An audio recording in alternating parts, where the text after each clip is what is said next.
علامہ محمد Taqi مجلسی Jama Masjid Isfahan میں نماز پڑھایا کرتے تھے۔ ایک رات وہ اپنے فرزند محمد باقر مجلسی کو مسجد میں لے آئے، جو کسی وجہ سے صحن مسجد میں کھیل کود میں مصروف تھے۔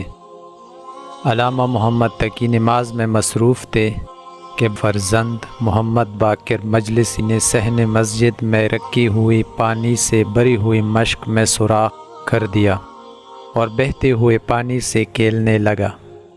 نماز کے بعد جب علامہ محمد تقی مجلسی کو علم ہوا تو آپ سخت ناراض ہوئے۔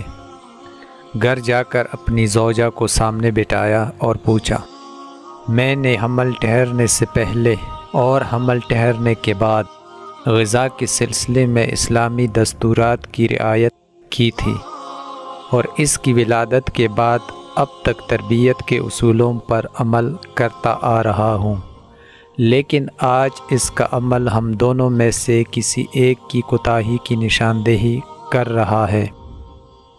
بچے کی ماں نے کہا، ایام حمل میں ایک روز پڑوسی کے گھر جانے کا اتفاق ہوا، جہاں درخت میں لگے ہوئے اناروں نے میری توجہات کو اپنی طرف موڑ دیا۔ اس وقت میں نے ایک انار میں ذائقہ چکھنے کے لیے سوئی چبو کر اس کا ذائقہ چکھا تھا۔